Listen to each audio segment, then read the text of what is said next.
அது என்ன தப்பு இல்ல. எந்த வீடியோ போட்டாலும் உடனே கமெண்ட்ஸ்ல வந்து 200 ரூபாய் ஊப்பி கொத்தடிமைன்னு சொல்லி கதறிட்டு இருக்கீங்க. உங்களுக்கு எல்லாம் ஓஜி கொத்தடிமை, ஓஜி 200 ரூபாய் ஊப்பி ஒருத்தர் இருக்காரு, காட்டுறேன் பாக்குறீங்களா? அந்த வீடியோ போட்டா அந்த இடத்துக்கு கலைஞர் நகர் அப்படின்ட்டு வைக்கிறதா நான் கேள்விப்பட்டேன். அது மட்டும் பத்தாது, அந்த இடத்துல கலைஞர் அவர்களுக்கு ஒரு சிலை வைக்கணும்னு நான் ஆசைப்படுறேன். அவருடைய 100வது வயசுல இதே மாதிரி ஒரு ஃபங்க்ஷன் பண்ணி அவரோட சேர்ந்து நானும் அந்த சிலையை ரசிக்கணும்னு ஆசைப்படுறேன். அந்த 2வது வீடியோ போடு. உதயநிதி, தயாநிதி, அருள்நிதி, தமிழ் அரசு, கனிமொழி, இந்த மாதிரி பேர்கள் கேட்கும் போதே இதெல்லாம் வந்து படத்துக்கு டைட்டிலா வைக்கணும்னு எனக்கு தோணும். அந்த அளவுக்கு ரொம்ப பவர்ஃபுல்லான பேர்கள், அந்த மாதிரி ரொம்ப அழகான டைட்டில் இந்த கனிமொழி. அதுக்கப்புறம் தமிழ்நாட்டுல பேர் சொல்லக்கூடிய ஒரு குடும்பம்னா அது நம்ம கலைஞர் ஐயா அவர்களுடைய குடும்பம் தான்.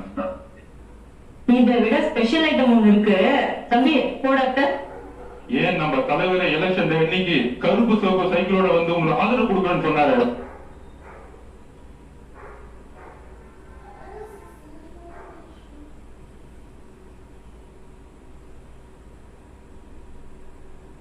அதுக்கு தாண்டா சொல்றது, தற்குறீங்களா? கொஞ்சம் போய் வரலாற படிங்கடா. யாரு எப்படி எங்க இருந்து வந்தாங்கன்னு அதுவும் தெரியும். ஒரு குட்டி கதை ஒண்ணு சொல்லட்டுமா?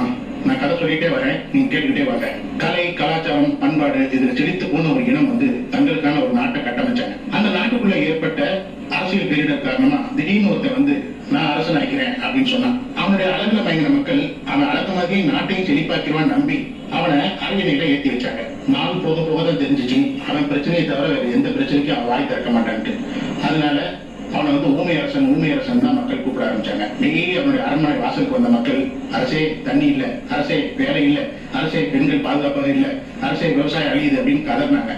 ஆனா அரசை அதை கண்டுக்கவே இல்லை. அரசவையில மக்கள் முகத்தை கூட பார்க்க விருப்பம் இல்லாம எப்ப பார்த்தாலும் மோட்டோவிலேயே பார்த்துட்டு இருந்தான். எதுக்கு அப்படி இருக்கான் அப்படின்னு யாருக்குமே தெரியல. பொறுத்து பார்த்த மக்கள் கண்டபடி அவனை விமர்சனம் பண்ண ஆரம்பிச்சிட்டாங்க. ஒருவேளை மனநலம் பாதிக்கப்பட்டிருக்குமா இல்லட்டா வேற எதுவும் காரணமானு யாருக்கும் எதுவுமே தெரியல. அவனை பத்தி விமர்சனம் வந்து நாளுக்கு நாள் பெருகிட்டே போச்சு. அது போக அவனுடைய பதவிக்கு ஆபத்து இருப்பதா ஒரு செய்தி வந்த உடனே அவனுக்கு கடும் கோபம். அது வரைக்கும் எல்லா பிரச்சனைக்கும் உண்மையா இருந்த அரசன் மேடைக்கு மேடை ஏறி மணிக்கணக்கா பேச ஆரம்பிச்சான். தன்னை பத்தி பேசினான், தன் புகழை பத்தி பேசினான், தன் எதிரிகளை பத்தி பேசினான். ஆனா மக்களை பத்தி மட்டும் பேசவே இல்லை. அந்த அரசனுக்கு இன்னொரு தந்திரம் வந்துச்சு. மக்கள் விழிச்சுட்டா கேள்வி கேட்பாங்க அப்படின்னு நினைச்சாவன் இளைஞர்களோட உள்ளங்கைக்கு மதுபானம் போற மாதிரி வழி செஞ்சான். இப்போ மக்களோட கைகள்ல புத்தகம் இல்ல, பாட்டில் தான் இருந்துச்சு. அது மட்டும் இல்ல, மக்களை ஏமாத்துறதுக்காக வாக்குறுதிகளை மரம் மாதிரி கொடுங்க. ஆனா மாற்றம் மட்டும் வரவே இல்லை. மக்கள் இனிமே நம்பி ஏமாந்து போனாங்க. இனிமே நம்ப தயாரா இல்லை. அந்த நாட்டுல இருக்க இளைஞர்கள் எல்லாம் ஒன்று சேர்ந்து உண்மையா இருக்க அரசனை விட மக்களுக்காக பேசும் தலைவர் தான் வேணும்னு முடிவு பண்ணிட்டாங்க. அன்னையில இருந்து